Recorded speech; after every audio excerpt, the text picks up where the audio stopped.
Hey folks, tonight we're time traveling thousands of years back to the Nile River, home to a civilization famous for pyramids, pharaohs, and gods who totally creep on your every move. But behind those golden masks and towering temples lies a much harsher reality. Today, we ask, what if you only had to live one day in ancient Egypt? Because let me tell you, the sun isn't the only thing that could roast you alive there. So before you get too comfy, take a moment to like the video and subscribe only if you actually like what I'm doing here. No pressure. And drop a comment on where you're watching from and what time it is right now. Always fun to see who's joining us from all over the globe. Now, dim the lights, maybe turn on a fan for some soothing white noise, and let's dive into tonight's journey together. Welcome to ancient Egypt, the land of pyramids, gods, and relentless UV torture. Before you even open your eyes, the sun's already blasting through your reed hut like it's auditioning for the role of ruthless sky god. No curtains, no shade, and definitely no AC. Just the brutal, fiery desert heat, ready to burn everything, including you, for breakfast. You're lying on a straw mat covered with a linen sheet that's more suggestive than protective. That Nile breeze you saw in those travel documentaries? Yeah, it's gone. Probably died around 2800 BC. As you stumble outside, it's already 90 degrees, about 32 degrees, and it's not even mid-morning yet. The sun doesn't just shine in ancient Egypt. It attacks your linen tunic. Totally pointless. Like wearing a tissue in a sauna. And forget sunscreen. No aloe vera. No SPF 50. Not even a cute beach resort cap with a logo. The ancient Egyptians had protective oils. But unless you're rich or a temple worker, you're out of luck. Your best bet, slather on mud or crocodile dung. Yep, that's your ticket to not turning into a human torch. Emphasis on ticket. By noon, the stones under your feet are hot enough to cook lentils. Shade of luxury, trees so rare you might as well wish for a unicorn. You might feel a smidge better hiding behind a mud brick wall, but even that wall is sweating buckets. Meanwhile, you look like someone just tossed you into a kiln and forgot to set the timer. And don't even think about complaining. The sun god is watching, and in ancient Egypt, the sun isn't just weather, it's divine power. The hotter it gets, the stronger Ra feels. So basically, if you're melting, take it as a spiritual compliment. In short, to survive a day in ancient Egypt, you need water, humility, and the endurance of a rotisserie chicken. And that's just the morning. Finally, you roll out of bed or more like off your rough straw mat. Good news, the Nile's just a short walk away. Bad news, you can smell it before you see it. Yep, the mighty Nile, lifeblood of ancient Egypt, revered as a sacred river. Smells like a fish market that just dumped a swamp. The riverbank buzzing with flies, frogs, and stuff that shouldn't have legs but somehow do. But hey, it's still where you bathe. Soap hasn't been invented yet, and even if it had, you probably couldn't afford it. Instead, meet the latest in cleaning tech sand. That's right, Egyptian exfoliation. Just rub your body down with gritty sand and call it skincare. It's like natural sandpaper, but less effective. Laundry's done at the Nile too, and by laundry, we mean beating your clothes on rocks while praying a crocodile doesn't mistake them for a tasty midday snack. Oh, and to keep things interesting, sometimes sewage flows downstream. Remember, humans, livestock, and occasionally funeral boats all share this river. Good news, The Nile River is just a short stroll away. Bad news? You can smell it before you see it. Yep, the mighty Nile, the lifeblood of ancient Egypt, worshipped like some sacred river, is why civilization even existed here. But honestly, it smells like a fish market that just dumped a swamp. The banks are full of flies, frogs, and creepy crawlies that probably shouldn't have legs. Yet, somehow, this is still where you bathe. Soap. Not invented yet. And even if it was, you couldn't afford it. So instead, you slather yourself with the latest in cleaning tech sand. Yeah, Egyptian-style exfoliation. Just rub those gritty particles all over your skin and call it skincare. It's like natural sandpaper, only way less fun. Washing clothes, also done in the Nile. And by washing, I mean beating them on rocks while praying the croak doesn't confuse your laundry for lunch. Oh, and to keep things spicy, don't forget the occasional sewage flowing downstream. Remember, humans, livestock, and sometimes funeral boats all share this river. Somehow, this was considered clean. You scrub, rinse off, and step out feeling just a tad less grimy and mildly concerned about leeches. If you live in Memphis or happen to be a thief, you might get lucky with a public basin or latrine, but for most, it's the Nile or nothing. And forget privacy. This is a full-on public bath, families, neighbors, livestock, and even the occasional hungry heron dropping by for a snack. Maybe you're lucky enough to use a public sink or toilet, but for others, it's either the Nile River or nothing. And don't hold your breath for privacy. This is a communal bath spot for families, neighbors, livestock, and even the occasional stork pecking. Round your ankles like it's paying rent. Water jars get filled, balanced on heads, then hauled back to your mud brick house. Before the midday heat turns that clay into toast, this is a daily ritual, part spiritual, part survival, and a little bit traumatic. Yeah, the Nile's sacred. It feeds you, cleans you, quenches your thirst. But don't kid yourself that it's some sparkling oasis.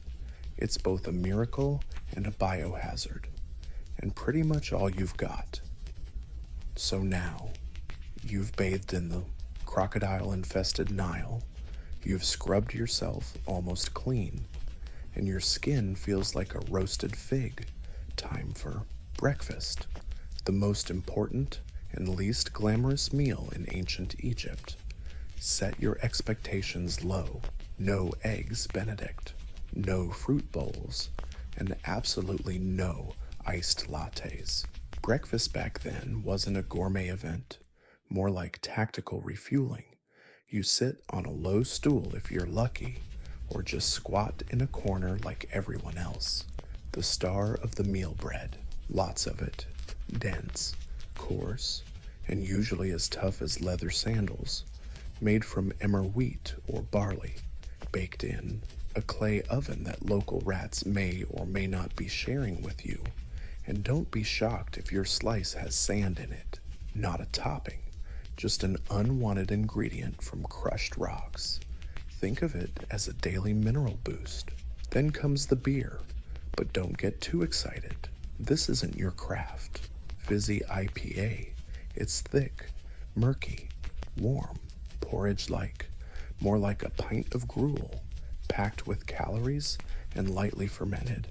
A medieval smoothie with a subtle sour kick from the grains and pure survival vibes.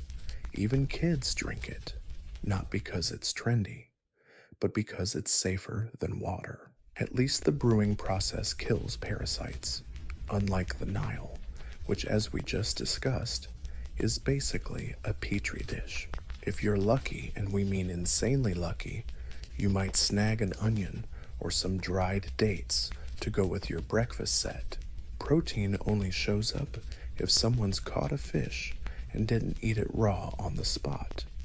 And as you chew that rock-hard bread and sip your porridge, flies buzz around you like it's an all-you-can-eat buffet.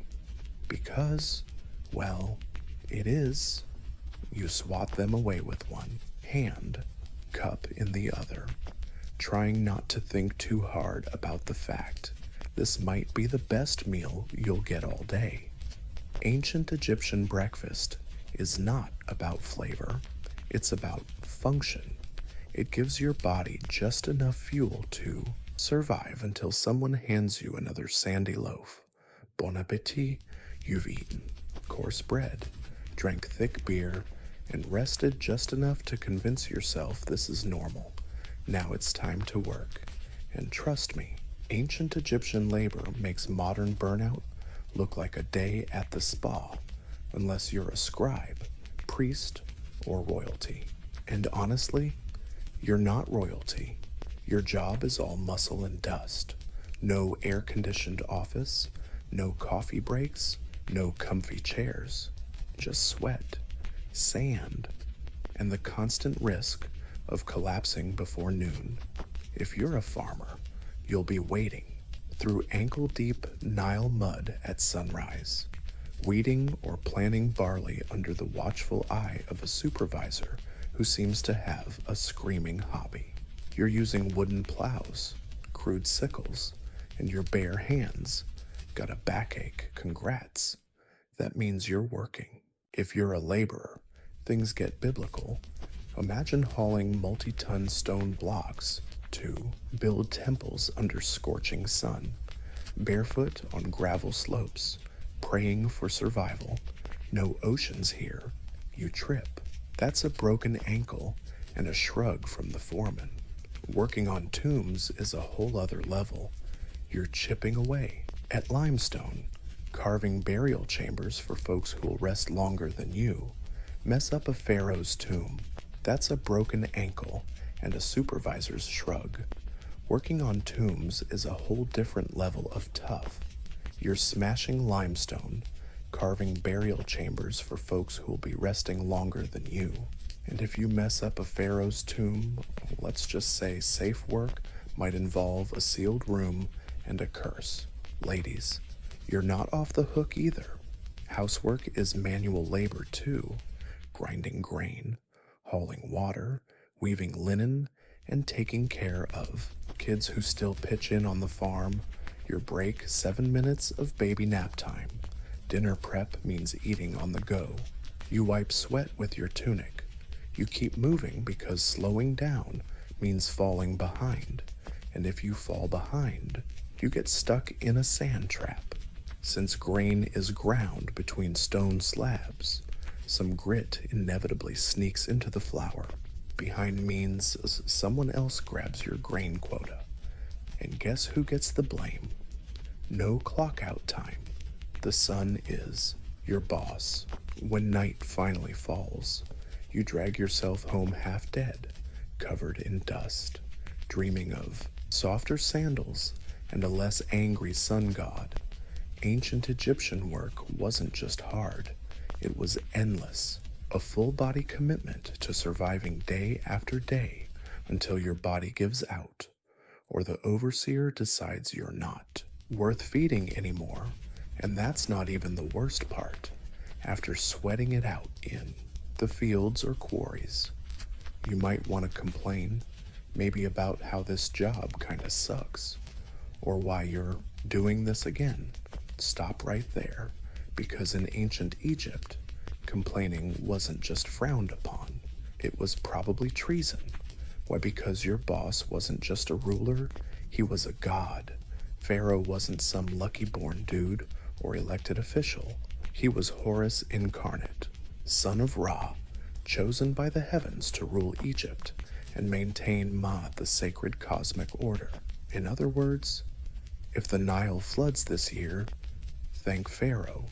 If not, maybe you didn't pray enough. Questioning his authority wasn't just rude, it was blasphemy. Talking smack about him could get you whipped, chained up, or sent to hell without any shiny burial goods. You could spot his face everywhere: statues, temple walls, coins, even on bread molds. His name was chanted in rituals. His image was painted bigger than everyone else's on every mural. Not artistic flair, this was the law. And don't even dream of seeing him up close. If you're a commoner, the closest you get is watching a golden boat float by during some religious festival. Blink and he's gone. Back to the palace you'll never enter, surrounded by officials, guards, secretaries, and enough gold to bankroll a small civilization. Fun fact, he actually did have all that. If you're lucky enough to work on a royal project like a tomb, temple, or giant statue, you'll serve with sacred joy, at least. That's what the state says. You say it too, because pretending you're honored to chisel stone 14 hours a day is safer than the alternative. And don't even think about rebellion. Pharaohs crush revolts faster than your dynasty lasts. Just ask the last village that tried to dodge taxes. Oh wait, you can't. It doesn't exist anymore. Yep, Pharaoh's divine, and you're just lucky to sweat for his majesty. Now, back to work. Thought surviving under the sun was rough. Wait till you realize in ancient Egypt, sand is your roommate, co-worker, spice, and mortal enemy. It's everywhere, in your clothes, on your bed, in your food, no escaping it. You could be working, praying, sleeping, or minding your own business at the market. Then suddenly, a hot wind blows through and exfoliates your face with unwanted grit. Starting with your clothes, you wear linen.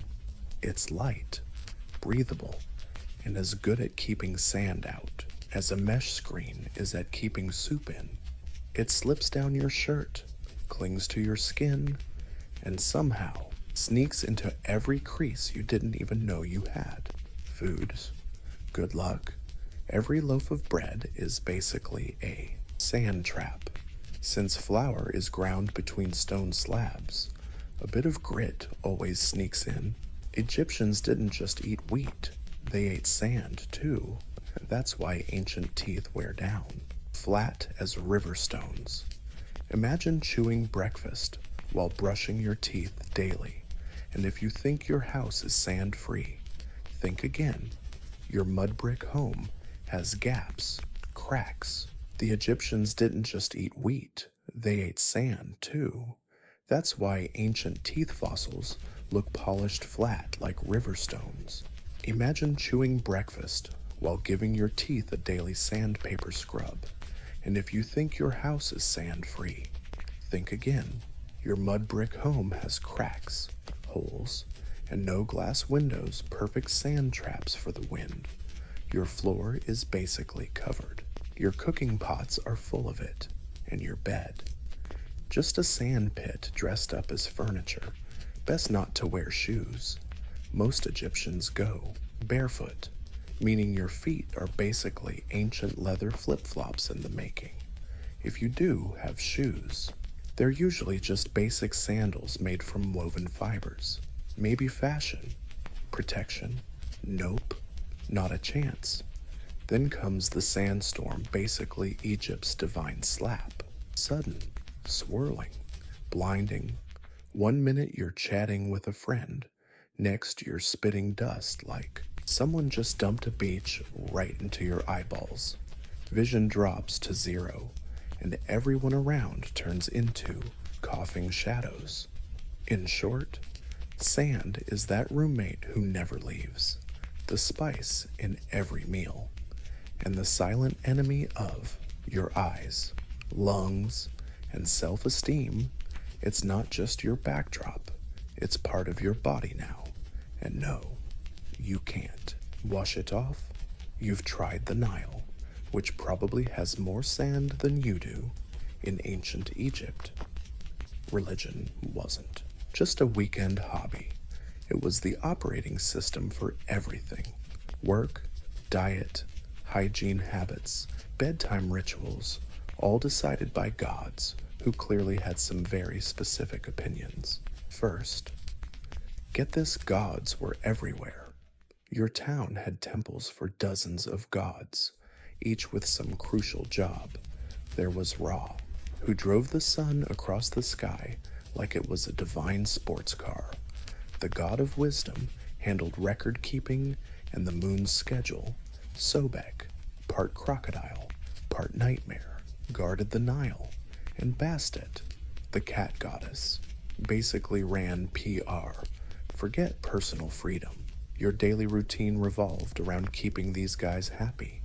Wake up, thank Ra, spill some beer, apologize to Hathor, stub your toe, curse quietly, or risk attracting a vengeful spirit. Before meals, you had to offer some food to the gods. Before bed, pray the chaos god won't turn your house into a disaster overnight. Even funerals were multi-day events where the dead had to pass tests, avoid demons, and prove they were good people or else face execution when it comes to the afterlife. Ancient Egyptians took it seriously. You couldn't just die and carry on. With business as usual, you had to go through a judgment comparing your heart to truth. If your heart was heavy with lies, cruelty, or maybe stealing someone's goat, you got eaten by Ammit, a creature with a crocodile head, lion body, and the worst nightmare's legs. Yeah, even in death, you were still on probation. But here's the kicker: this complicated belief system wasn't depressing. It was comforting. Egyptians believed life was part of cosmic balance, and if you followed the rituals and kept Ma'at, the principle of truth and order, you had a shot at eternal peace, with plenty of food, family, and even a boat. Of course, the richer you were, the more gods noticed you. Temples got massive, priests became powerful, and farmers just hoped the gods would be generous that day, because in ancient Egypt, faith wasn't optional. It was your job description, your insurance plan, and your travel itinerary for the next life. So if you stepped on something sharp, got bitten by some weird thing, or caught a contagious disease in ancient Egypt, that was basically Tuesday, time for medical care. Don't expect a waiting room or sterile environment. You were about to be healed with a cocktail of spells, herbs, and pure optimism. First, you saw the doctor, and to be fair, they were some of the most advanced people in the ancient world. Surgical tools, medical texts, and a pretty solid grasp of anatomy. But here's the catch: science in ancient Egypt always came with a big dose of magic. You'd get a poultice made from honey, moldy bread, and crushed herbs. Honey actually fights bacteria, and mold has penicillin-like properties, so it worked. But before applying it, the healer would chant a protective spell just to be safe, because you never know if. Pure optimism. First, you get sent to the doctor, and honestly, they were some of the most advanced folks in the ancient world. They had surgical tools, medical texts, and a pretty solid grasp of anatomy. But here's the catch: Egyptian science always came with a hefty side of magic. You'd get a poultice made from honey, moldy bread, and crushed herbs. Honey's actually antibacterial, and mold kinda acts like penicillin, so it worked somewhat. But before slapping it on, the healer would chant a protective spell, because you never know if that stomach ache is from a nasty spirit or an angry god. Got a headache? Someone might rub mashed onions on your scalp while chanting hymns.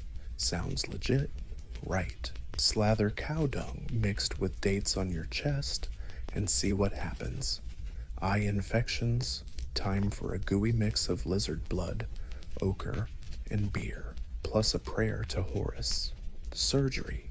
Yeah, sometimes that happened too. Abscesses drained, bones set, wounds stitched up with flax thread, but no anesthesia. Just a sharp knife and a buddy holding your shoulder while you scream. Sleeping on a pillow made of mud bricks. Dental care. Not so great. Remember all that sand in your bread. Your teeth were slowly getting worn down by the time you hit your 20s. If you got sick, your options were charmingly limited live with it. Die from it, or get yanked out with some blacksmith's rusty pliers. And let's not forget the good old amulets. Whether you were giving birth, sewing up a wound, or just sneezing too hard, a skilled doctor or priest might slap a charm around your neck, just in case the real problem was an invisible snake spirit coiling around your spleen. Yep, Egyptian medicine had its moments, but mostly you were better off praying to the gods, since your band-aid was basically a prayer. Surprise plot twist. Most people don't expect ancient Egyptian women actually had more rights than their counterparts in later civilizations. They could own property, run businesses, file for divorce, and even sue a man in court. Sounds pretty progressive, right? But before you pack your bags for a relaxing retreat, hold up, because while their legal status might impress you, daily life, not so glamorous. If you were a woman in ancient Egypt, you probably woke up before sunrise, then you ground grain by hand using a huge flat stone that crushed both wheat and your spine. Next, fetch water from the Nile, cook breakfast, take care of the kids, manage the household, feed the animals, and if needed, help out with farm work. You were basically the workforce behind a flax textile queen. No me time, no spa days, and definitely no maternity leave. Childbirth was a dangerous and painful ordeal. Midwives helped, but there was no epidural, no disinfectants, and certainly no harp playlists to chill you out. You gave birth in a hot room full of incense, prayers, and the hopeful absence of too much blood. Fashion talk lightweight, breathable linen dresses, but no underwear or shoes. The sun roasted your skin, sand ground everything to bits, and bugs treated you like an all-you-can-eat buffet. Want to do makeup great. Egyptian women did too, but their cosmetics were mostly lead-based and applied with suspiciously toothpick-looking sticks.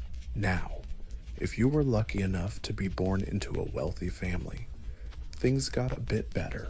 You could read, write, manage real estate accounts, or become a priestess.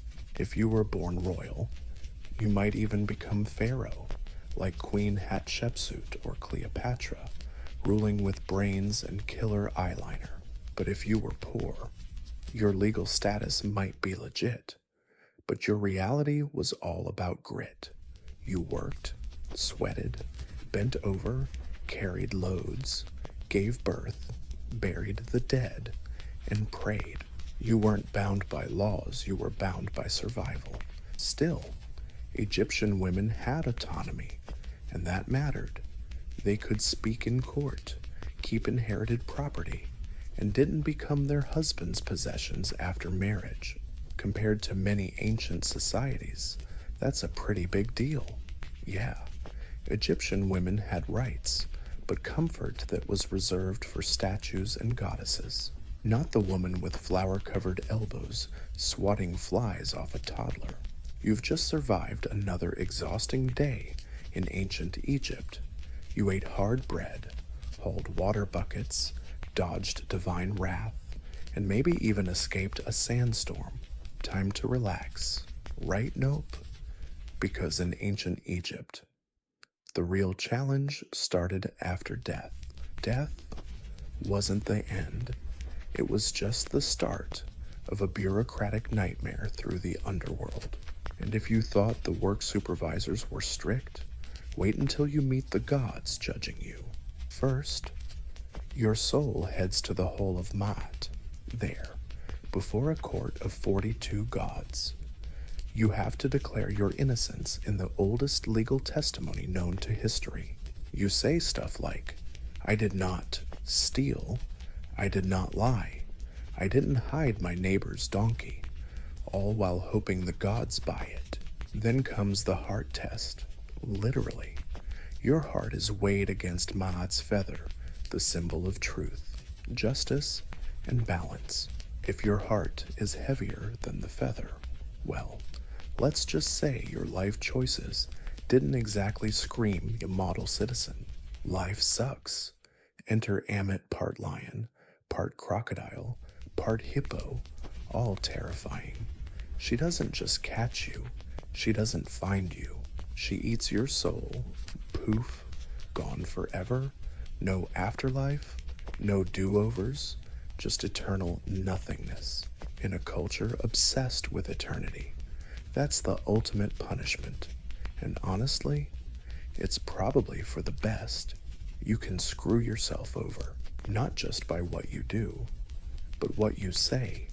One wrong confession, one forgotten phrase during judgment, and bam, mental annihilation, like an open book test where failing means getting chomped by a mythical creature mashup. Pass congrats.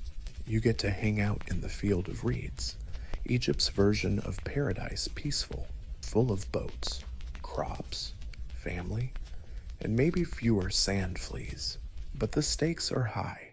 That's why the Egyptians obsessed over tomb prep, funeral rites, and magical texts like the Book of the Dead, a spiritual cheat sheet packed with prayers, spells, and handy tips like don't offend the crocodile god. Yeah, the afterlife can be sweet, but only if you play your life super safe. One curse word, one unpaid temple tax, and guess what next stop Amit's lunch? Sleep tight. If ancient Egypt had a shred of mercy, it was probably this linen cloth. Awesome, breathable linen. Your whole wardrobe and everyone else's was made from this plant-based fabric. It's light, cool, and lets your skin breathe under that brutal heat. Good news, right. The bad news, comfort ends there. Whether you're a farmer, builder, priest, or street vendor, you wore the same outfit every day. Guys rocked a short white skirt or loincloth. Ladies wore straight, sleeveless linen dresses, sometimes with straps, sometimes not. If you were fancy, you might sport pleats, beads, or fancy patterns. If not, your clothes were plain white or a dull gray, depending on laundry day. Oh, laundry day. You washed your clothes by hand in the Nile, hoping no hippo decided to join the party. Most folks went barefoot. Sandals made of woven fabric or leather were for special occasions or temple priests. So unless you were royalty, get ready for hot sand underfoot all day, maybe with a sharp rock stabbing your heel. Accessories, sure, but mostly functional. Amulets for protection, status necklaces, and charcoal eye makeup that wasn't. Just for style. It cut sun glare and supposedly helped prevent infections. Yep, even eyeliner had a purpose in ancient Egypt. But no matter how sharp your outfit, bugs didn't care. Flies, mosquitoes, fruit flies. They treated your breathable linen like an open invite. You walked all day, swatting, dabbing perfume, and praying the linen wouldn't glue itself to you like a wet curtain when the sun hit its peak. And of course, your outfit didn't change with the seasons because Egypt basically had too hot and less hot. So that linen uniform was your year-round gig. Whether it was 110 or a chilly 70 degrees at night. Yeah, Egyptian clothes were light, elegant, and way comfier than what the Romans wore later. But don't be fooled by the breezy outfits. No matter how flowy your dress was, life was still tough work. Heat, sand, and bugs that didn't respect your personal space. You survived a scorching day hauling bricks, dodging sandstorms, and praying your linen didn't disintegrate mid-shift. But in ancient Egypt, survival was temporary, because no matter how tough you were, you probably didn't make it past 35. Let's break it down. If you survived childhood, which was a feat given infant death rates, you were shoved into adulthood by age 13, marriage, work, and kids started early because, honestly, your clock was ticking. You could die from heat stroke, infected cuts, childbirth, crocodile or scorpion stings, or bad bread, and forget antibiotics. If you had a fever, the best treatment was honey, herbs, and hoping the gods didn't have other plans for your soul. But now, here's the juicy part. Egyptians weren't scared of death. Nope. They planned for it. In fact, they planned for retirement better than most of us do today. If you were rich, you'd build a tomb, think of it as the ancient version of a 5-star eternal suite. You'd start hoarding burial goodies, jewelry, offerings, perfume, statues, and even tiny servant dolls called shabtis to do your chores in the afterlife. Consider them your spiritual interns working overtime while you catch eternal Z's. Your body gets embalmed, wrapped in linen, packed with preservatives and natural salts, then neatly placed in a painted coffin. You're buried with a copy of the Book of the Dead, not some apocalypse manual, but more like a mystical travel guide, complete with passwords to the afterworld, spells to fool demons, and tips on avoiding soul-devouring monsters. If you were poor, your tomb might just be a shallow hole in the sand, your body wrapped in whatever fabric your family could scrounge up, maybe a pot or two nearby, then dirt on top. No wall paintings, no golden masks, just you and the wind. But even the poorest Egyptians dreamed of the afterlife, a peaceful, fertile paradise called the Field of Reeds, where you farm without breaking a sweat, eat without starving, and paddle a boat down the Nile forever under gentle sunshine. Yeah, you might have died young in ancient Egypt, but if you lived well, prayed right, and didn't tick off too many dog-headed gods, you could live forever your way. Eventually, you'd reach the afterlife, or at least make it to your tomb, embalmed, wrapped, blessed, and buried. Time to rest easy, right? Well, not exactly, because in ancient Egypt, even the dead got robbed. Let's start with a simple fact. Tombs were stuffed with pricey stuffed gold amulets, jewelry, perfumes, carved statues, linen chests, and for pharaohs, the motherlode of treasures, all meant to be taken along to the afterlife. But tomb treasures were basically open invitations for thieves with bad intentions. Grave robbing became a full-on epidemic. Pharaohs tried fighting back by hiding tombs deep in cliffs, locking them with trapdoors, and scrawling scary curses on the walls. Things like, "May a crocodile swallow your soul whole," or "May your limbs be forever twisted by a fiery snake." Spoiler alert, the curses didn't work. Grave robbers still snuck in at night, often with insider info, sometimes locals, sometimes corrupt workers who helped build the tombs. In some cases, even priests and guards got in on the action. The punishments for getting caught: brutal. Think public beatings, dismemberment, exile, or execution. But when you weigh that against the treasure's value, especially gold and rare incense, the risk often seemed worth it. After all, the dead can't exactly fight back. But it wasn't just the rich who got robbed. Even commoners' graves were violated. Poorer Egyptians might be buried with a small beer jar or a loaf of bread for the afterlife. Still worth stealing. Food was scarce. Tools were valuable. Linen was basically currency. Ironically, grave robbing wasn't just about greed. Sometimes it was about survival. Egypt faced famines, political collapse, and invasions. A hungry worker might break into a tomb, not for treasure, but for food, and when your kid's starving. A funerary offering looks a lot more like dinner than sacred relics. So in ancient Egypt, death didn't guarantee safety. Your tomb could be robbed, your name erased, and your mummy ripped apart by some desperate soul wielding a pickaxe and poor moral judgment. Rest in peace. Only if no one knows where you're buried, do you really get to rest? We've all seen those grand, mysterious carvings on temple and tomb walls. Birds, eyes, snakes, lotuses, men strutting like they're on a catwalk. Egyptian hieroglyphs look incredible, but man, they're a pain to learn. Sure, they're eye candy, but try reading them. Hieroglyphs aren't just decorative art.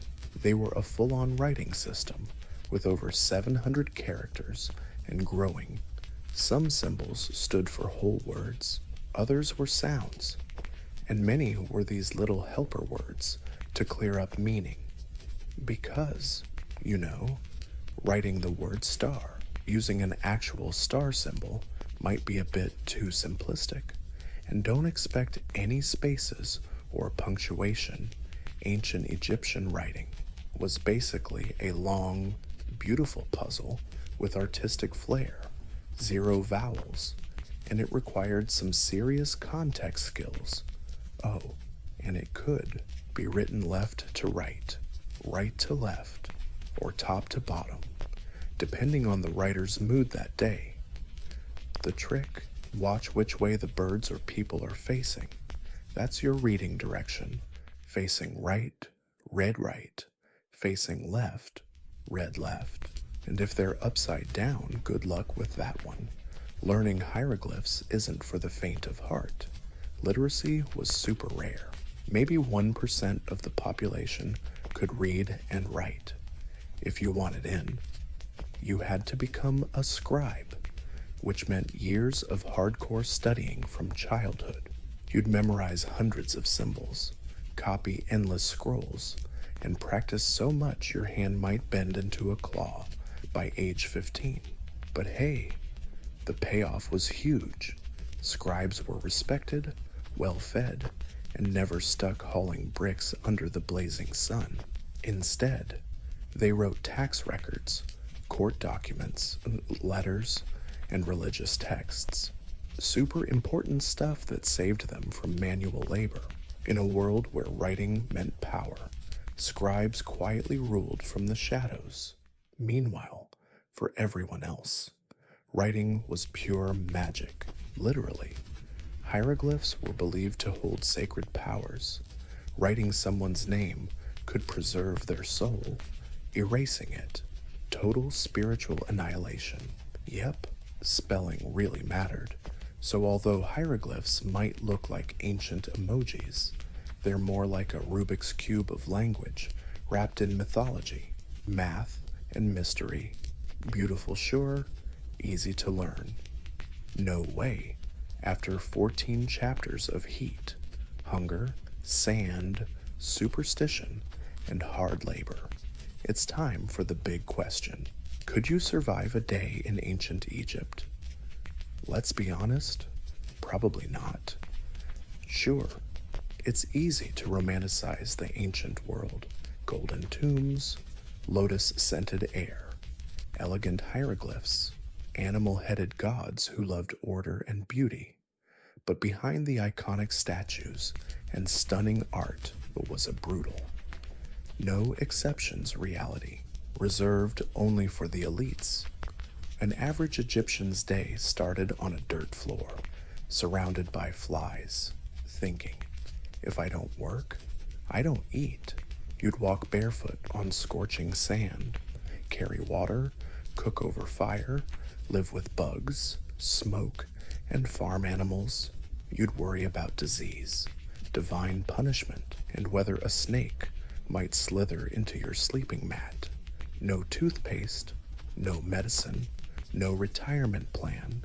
If you were lucky, you'd have 2 spare sets of bed linens. You served a god king who could seize your land with a single decree, endured a climate that could cook your skin by noon, and followed a religion that literally tested you in the afterlife just to get to the next world.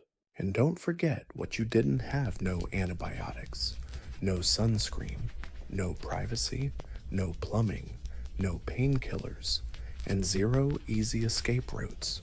Born into your class, that's your life. No promotions, no career changes, no self-discovery. You were either a scribe, a farmer, a laborer, a mom, a servant, or dead.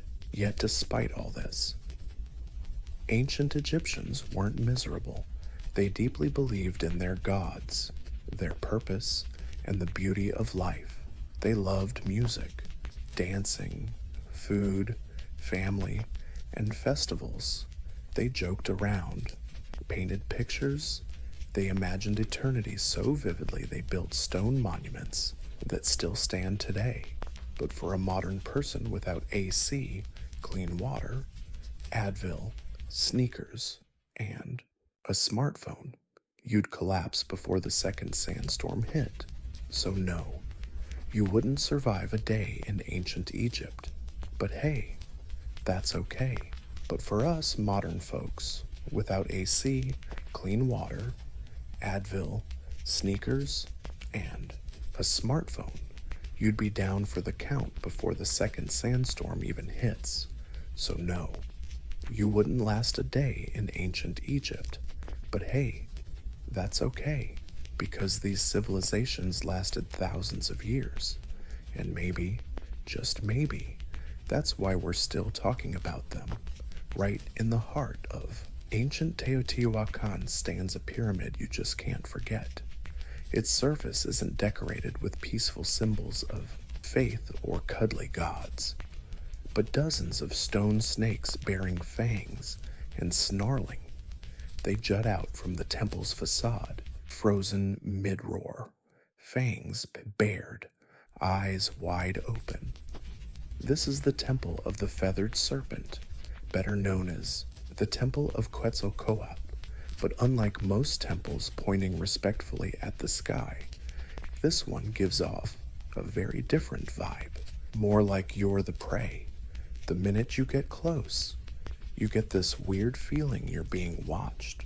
Those stone serpent heads aren't just decoration, they're warnings, symbols of divine wrath, and under their gaze, something horrifying happened. Excavations over the past few decades have uncovered what archaeologists didn't expect. Hidden beneath the temple's base aren't just ritual offerings, but something way scarier: human remains. And not just a few, over 200 bodies, many beheaded, hands tied behind their backs. Young men, maybe warriors, buried in groups, with sacrifice rituals arranged with mathematical precision. Some buried with obsidian knives by their side, others with necklaces made of human teeth or jewelry carved from jawbones. They weren't just tossed in the dirt, they were deliberately placed in symbolic spots. This isn't a mass grave, it's a message, a sacred pact carved in stone and sealed in blood. But what belief system justifies such horror? Who ordered so many lives to be taken at once? The Temple of the Feathered Serpent wasn't just a religious building. It was a power arena where rulers mixed cosmology, war, and fear to keep control over a city with over 100,000 souls. And this bloody ritual might have been the price to keep the cosmic balance. When you stand before this temple today, staring at those stone snakes, you're not just admiring art or architecture, you're looking into the eyes of a civilization that believed their gods needed blood, and they were totally okay with handing it over. But who were these people who commanded such violence and then vanished without a trace? The answer lurks in the shadows of Teotihuacan. Before the mighty Aztec Empire rose, before the Maya carved cosmic calendars into stone, there was a city like no other in ancient America, Teotihuacan. The name, given later by the Aztecs, means the place where gods are born, and when you walk down the great Avenue of the Dead, flanked by towering pyramids, you start to get why, at its peak, around 100 to 250 AD, Teotihuacan was a sprawling metropolis with over 100,000 people, making it one of the largest cities in the world at the time, rivaling ancient Rome, Alexandria, and Chang'an in size and influence. It was a meticulously planned city, with wide avenues, stone-paved streets, apartment complexes for many families, and multi-story buildings made of volcanic rock. And at the center of it all stood three giant pyramids: the Moon Pyramid, the Sun Pyramid, and the Temple of the Feathered Serpent. But here's what makes Teotihuacan really weird. Nobody knows who built it. Seriously, even today, we don't know the names of the people who built this place. We don't even know what they called themselves. No records, no king names, carved in stone. Teotihuacan looks like a society not ruled by a single king, but maybe a council, a theocracy, or something completely alien to our understanding of ancient power. And despite being anonymous, divine rule, or something completely alien to our understanding of ancient power, and though anonymous, their influence was massive. Proof of Teotihuacan's power popped up hundreds of miles away, from the Maya cities of Tikal and Copan, all the way to the far-off Zapotec capital Monte Alban. Obsidian blade, pottery styles, murals, and even political meddling. Once, Teotihuacan envoys might have helped overthrow a local Maya king to install a more helpful ruler, but how on earth did they manage such a sprawling network? How does a city with zero writing system pull off that kind of power across Central America? The answer might lie in how. They mixed cosmic ideology with the art of ruling. Their temples weren't just shrines, they were control machines, perfectly aligned with astronomical events, serving as sacrificial ritual stages and constant reminders to everyone, locals and visitors alike, that Teotihuacan was no ordinary city. It was the world's axis, a sacred machine syncing time, fate, and blood all at once. And at the heart of it was the Temple of the Feathered Serpent. To get this temple, you first gotta understand the god it worshipped, the Feathered Serpent, later known to the Aztecs as Quetzalcoatl and to the Maya as Kukulkan. This dude is one of the most mysterious gods in all of Central American mythology, but in Teotihuacan, centuries before the Aztecs even showed up. The Feathered Serpent was already a central divine force, maybe the top boss. Here's the kicker though, a snake and a bird as one god. Think about it. Snakes slither through the underworld. They shed their skin, symbolizing rebirth, duality, and death. Birds fly high in the sky, closer to the sun, symbolizing freedom, divinity, and the life-giving wind. Mash those two together, earth and sky, death and life, chaos and order, and you get something totally cosmic, something ridiculously powerful. The feathered serpent isn't just a god, he's the bridge between worlds. On the temple's facade, carved in relief, we see dozens of his images, glasses on, teeth bared, feathered headdress perched. Some historians think these show the god himself. Others say they're warriors or priests decked out in sacred gear to flex their power. Either way, they're everywhere. The temple is covered in bird-serpent hybrids, like the whole building is breathing divine presence. But the feathered serpent isn't just a sky god. He's tightly tied to sacrifice. Blood is the fuel that keeps the universe spinning, and Quetzalcoatl, though later remembered as a kind, civilized god, had a much darker side in Teotihuacan. He demanded offerings, not just of incense or mazes, but of lives. In some myths, he descended to the underworld to collect human bones and create humanity, but to bring life from death. There's always a price. The gods sacrificed themselves for mankind, and in return, humans were expected to do the same. The Feathered Serpent Temple isn't just a faith monument, it's a cosmic machine designed to connect sky, earth, and underworld. Through ritual, every stone, every serpent head, every buried victim was part of that system. The Teotihuacanos didn't just worship the feathered serpent, they embodied his logic, his paradox, his power, and his bloodline, and the creepiest truths lay hidden beneath the surface. For centuries, the Feathered Serpent Temple stood silent, a massive, weathered monument half swallowed by time. Locals whispered legends, scholars speculated, but no one guessed what was buried beneath the stones until archaeologists uncovered it in the late 1980s and early 2000s. What they found wasn't just surprising, it was chilling. Beneath the temple's foundation lay a series of sealed rooms and long pits, each packed with carefully arranged human remains. This wasn't the grim aftermath of war or disease.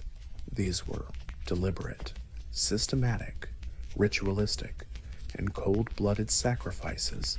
The victims, over 200 young people, mostly aged. Not just surprising, but downright creepy. Beneath the temple's foundation lay a series of sealed rooms and long pits, each stuffed with carefully arranged human remains. This wasn't war or disease aftermath. These were deliberate, systematic, cold-blooded ritual sacrifices. Over 200 victims, mostly young folks, many aged 15 to 25. Some wore necklaces made from human jawbones. Others had their hands tied behind their backs. A few were decapitated. Sharp obsidian knives, black as midnight, scattered nearby. The unmistakable tools of ritual, slaughter. And here's where it gets even darker. The layout of objects followed geometric patterns and symbols. Nothing was buried randomly. They were placed by quadrants, cardinal directions, probably to reflect the cosmos itself. Even the number of bodies matters. It's not just death, it's meaningful death. Offerings surround the victim's jaguar bones, snakes, strange shells from a faraway Gulf coast, little statues, and obsidian stone blades never used in battle. This isn't punishment, it's a gift.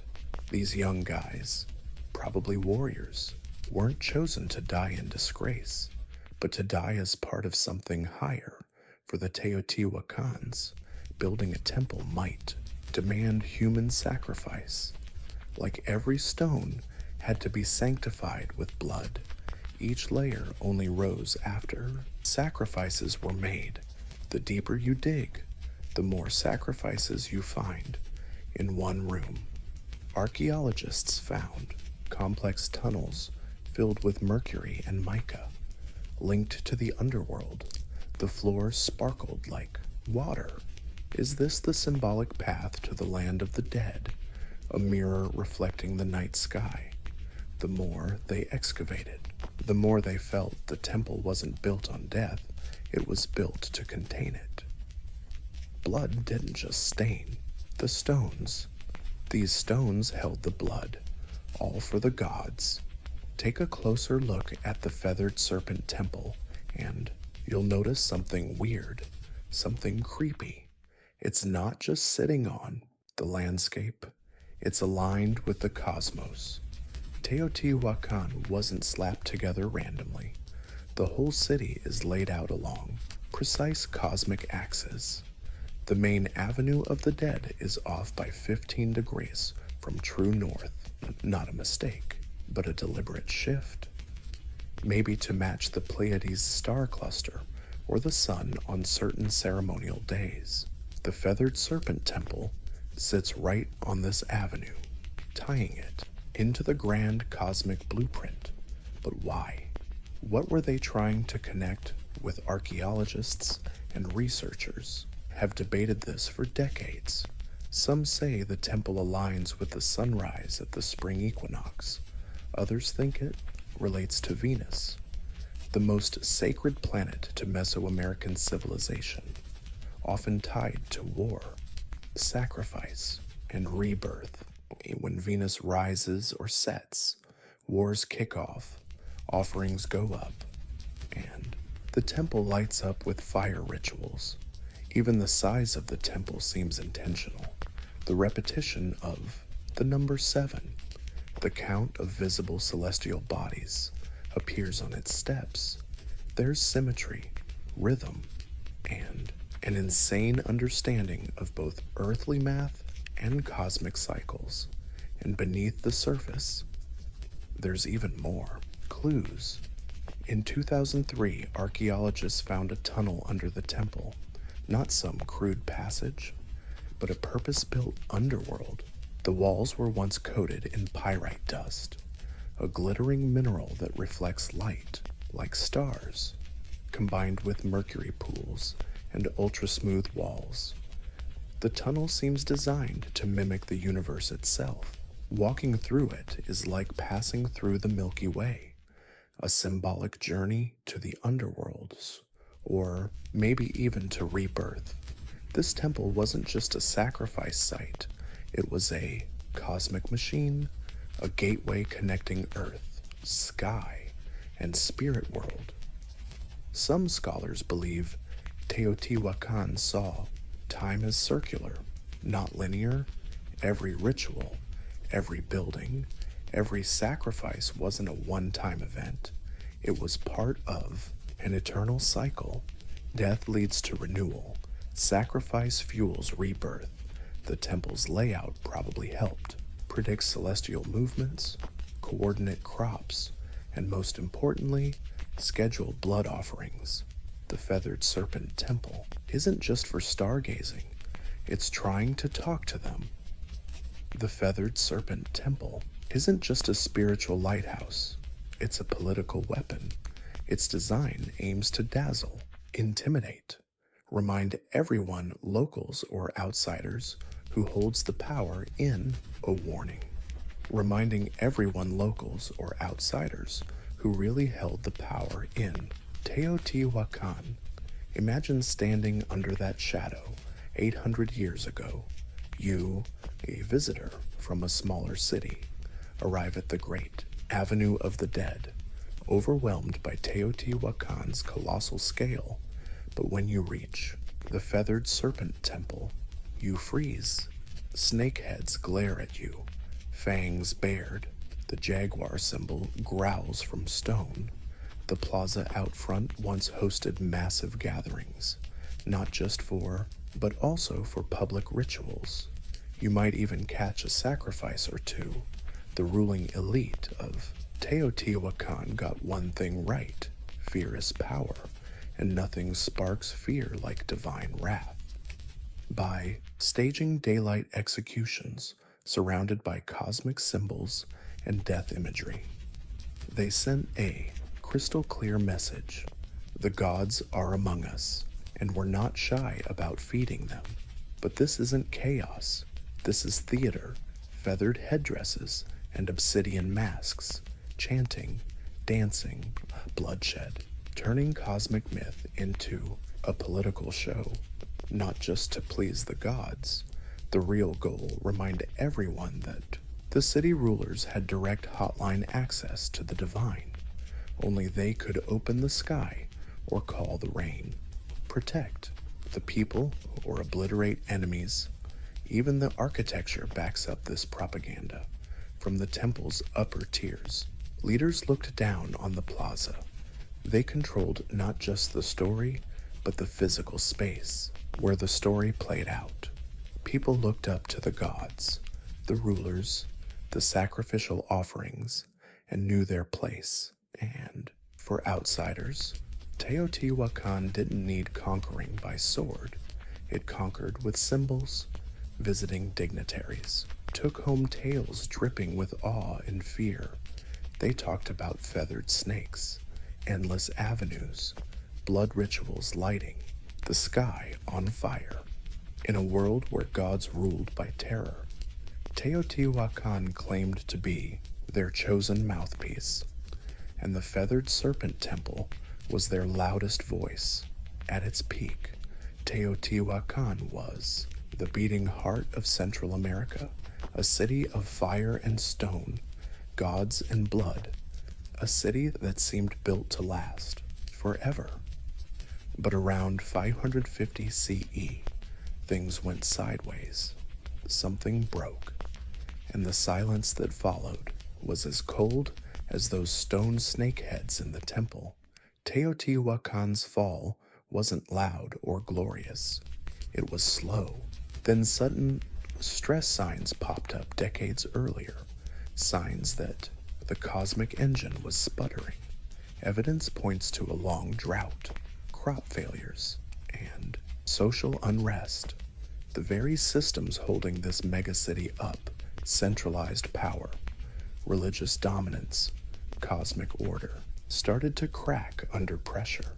Then fire broke loose.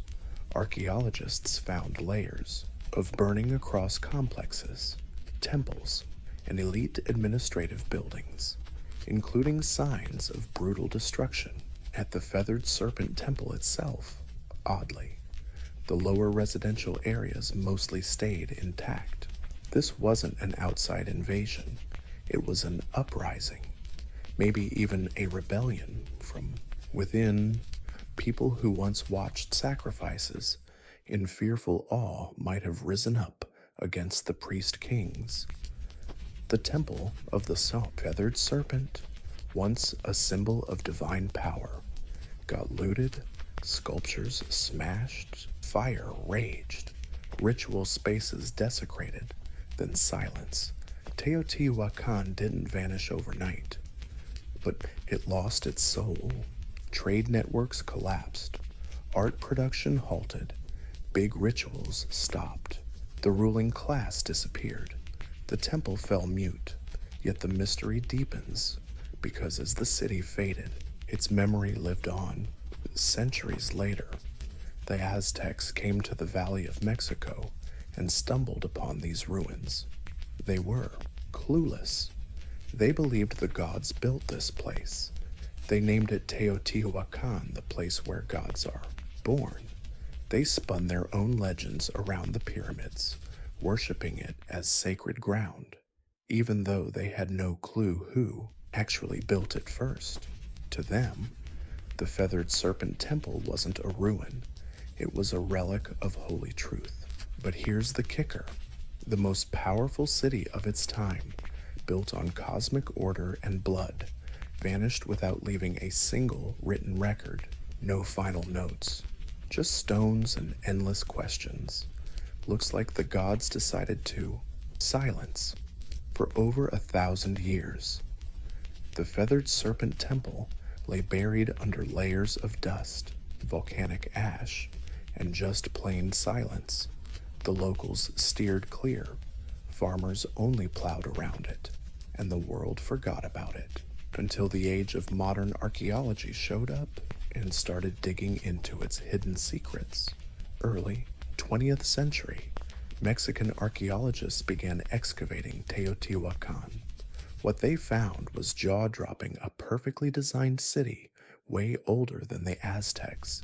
But it wasn't until the 1980s and 2000s that the temple started spilling its juiciest, creepiest secrets. One of the biggest discoveries happened in 2011 when researchers found a sealed tunnel beneath the feathered serpent temple. This place had been deliberately closed off almost 100 to 800 years ago, like someone was really serious about keeping people out. After years of digging, scientists uncovered a cosmic corridor, an underworld symbolically lined with pyrite to mimic a starry sky, pools of liquid mercury, and thousands of ritual objects, jade statues, rubber balls, obsidian blades, and even intricately carved wooden masks. It felt more like a message than a tomb. Why would ancient builders go to such lengths? Were they trying to preserve something or hide it? Some experts think the tunnel was used for initiation ceremonies. Others say it symbolized world creation, a mythical womb where gods were born, kings were made, and divine order was negotiated between humans and the cosmos. Mercury, once thought to be just poison, might have represented water or a liquid curtain between worlds. And among all those sparkling fragments, there's a persistent whisper. The feathered serpent isn't just a legend, it's alive in murals, carvings, and even the temple's geometry. The serpent hasn't slithered away. It's coiled deep inside the city's bones, waiting to be rediscovered, and with every dig, every jawbone or golden trinket found, we creep a little closer to its message, one not written in words, but in stone, sacrifice, and darkness. Modern science gave us X-rays, drones, and ground-penetrating radar. Yet even with all our gadgets, one truth remains: the temple still guards many secrets. Today, the feathered serpent temple stands tall as a haunting monument, not just to a long-lost civilization, but to a mindset that fused power, the cosmos, and death into an unbreakable system. Tourists snap photos, kids run past the stone serpent heads, but the ground beneath them is soaked with thousands of untold stories and over 200 known human sacrifices, and the temple endures. Its legacy isn't just architecture, it's psychological, spiritual, and cultural. The feathered serpent, the paradoxical god of sky and earth, keeps evolving, adopted by the Toltecs, then reborn by the Aztecs as Quetzalcoatl, whose legend takes on a gentler tone, the bringer of knowledge, the god who wept for humanity, the one who vowed to return. This rebirth shows myths don't die, they just transform. Even in modern Mexico, the feathered serpent's image lives on in art, murals, literature, and national identity. The temple's image shows up on coins, stamps, and government buildings. It's become a symbol of mystery, pre-Columbian brilliance, and the wild spiritual world that once blanketed Central America. But there's another legacy, less seen, more unsettling. The feathered serpent temple forces us to face the cost of belief. It asks tough questions. How far will people go to feel connected to the divine? What happens when power and religion become indistinguishable? Can beauty coexist with horror? In many ways. The temple isn't just a historical relic, it's a mirror reflecting us, our obsession with the afterlife, our hunger for meaning, our knack for building stunning monuments, feeling connected to the divine. What happens when power and religion become indistinguishable? Can beauty coexist with horror? In many ways. The temple isn't just history, it's a mirror reflecting us, our obsession with the afterlife, craving meaning, building monuments that seem stunning but are soaked in blood. The temple teaches us that greatness always carries darkness. Civilizations can reach unimaginable heights while burying secrets beneath the stones. And maybe that's why we keep coming back, not just to visit, but to understand, because deep down, we know the serpent is still watching, not to attack, but to remind us of the people we once were and who we might still be. Before we spoke words, we spoke in rhythm, tens of thousands of years ago, way before writing was a thing, even before language existed. Early humans started making something that can only be called intentional sound. Not words, not tunes, but rhythm. A hand slapping on hollow bark, a stick hitting stone, a foot stomping in time. Somewhere in that ancient repetition, something magical happened. The first drum beat. It wasn't called music. It wasn't called anything yet. But it was like something, like communication, like movement, like emotions taking shape. Anthropologists have found evidence of primitive percussion instruments dating back over 30,000 years. These were made from natural stuffed tree trunks, hollow gourds, stretched animal skins. Nothing fancy, nothing preserved, but these crude drums weren't toys or distractions. They served real purposes to warn, to summon, to connect. Imagine a scattered tribe in a dense forest. A drumbeat echoes from afar, and everyone knows danger is coming, or a celebration has started, or the gods are listening. The first drums weren't just tools, they were extensions of the human body. So, heartbeat made visible, a pulse you could feel across a valley. Drumming isn't something you watch or just hear. It's a group activity around the campfire, under the starry sky, in caves where echoes make the air vibrate. These ancient rhythms became the language of feelings, joy, sorrow, warnings, hope, all expressed not through words or symbols, but through ordered sound. Before the first flutes were carved, before string instruments were dreamed of, drums existed, anchoring us in time, shaping rituals, and uniting people into tribes. In that way, drums became humanity's first instrument and maybe our earliest form of collective identity. No matter where humans lived on Earth, they made something to hit, to beat, to mark that moment. Because even without words, we had rhythm, and that rhythm was everything at the cradle of early human civilization. Drums weren't just instruments, they were sacred voices. Every tribe, every culture, every nook on Earth developed its own rhythms. But the purpose was nearly universal, communicating with the invisible world. In Africa, where some of the earliest drums appeared, rhythm was deeply tied to life, death, and ancestors. It's believed the gamba, carved from a single tree and wrapped in goatskin, held three souls. The tree, carved from the very animal whose skin gave it voice, and the craftsman breathed spirit into it, played in circles. The gem wasn't just part of ceremonies, it was the ceremony.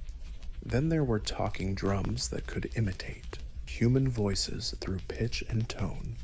In West Africa, these drums sent messages over miles, delivering news, warnings, births, and deaths from village to village. Long before phones existed, humans transmitted their messages by many means across the ocean. Native American tribes saw the drum as a living entity. It was Mother Earth's heartbeat, played in rituals honoring ancestors, invoking healing, or guiding souls of the dead. The large powwow drum, played by a group, was both a musical engine and a spiritual one, a community pulse connecting people to nature and spirit.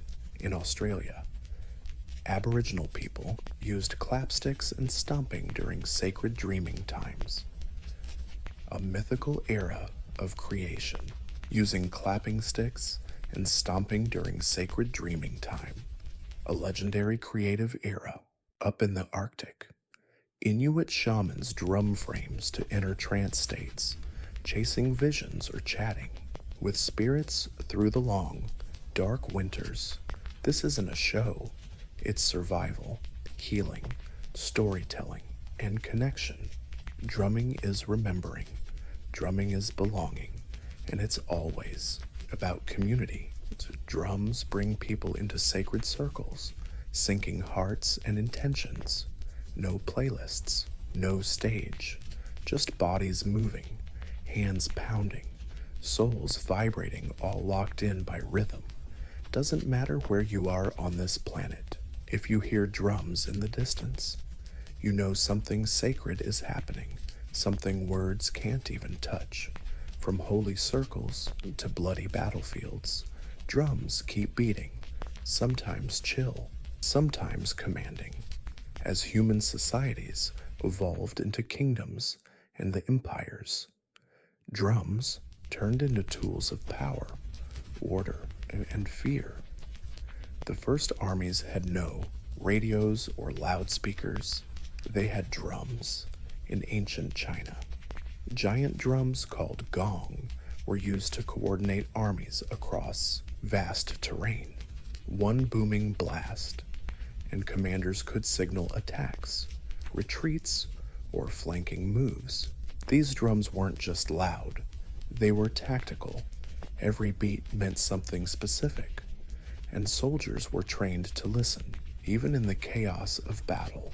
In Mesopotamia, temple drums announced rulers and summoned the public, but in wartime, they echoed through city walls, scaring enemies with deep, relentless thunder.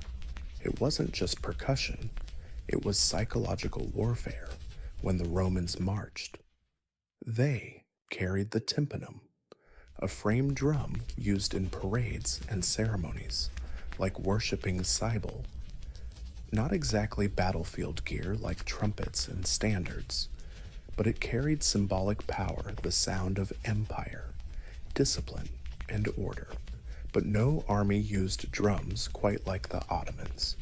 Their Mater bands, the world's first military orchestras, unleashed a drum storm, cymbals and horns before battle, big drums, bass drums, and double-headed toms roared non-stop, terrifying enemies.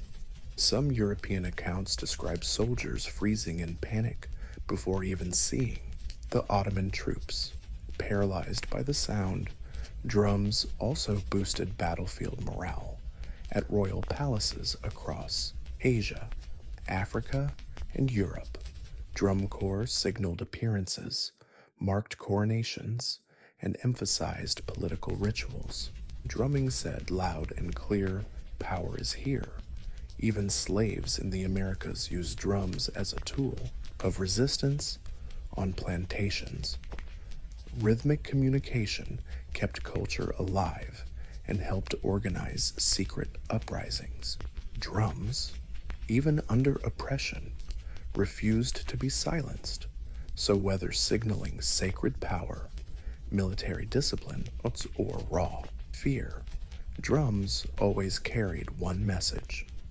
This is the ruler, this is the parade, and this is the beat of power.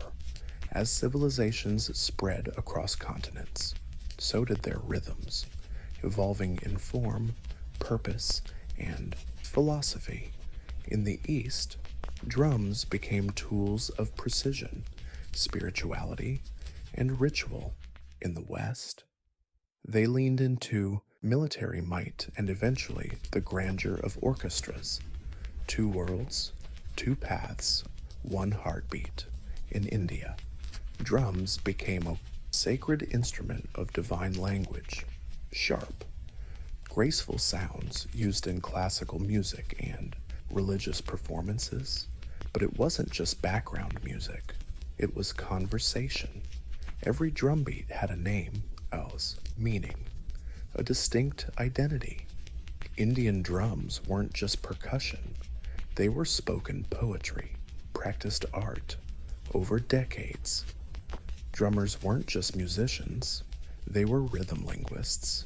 In Japan, taiko drums rose like giants in ceremonies, played at Shinto rituals, on stage, and in war.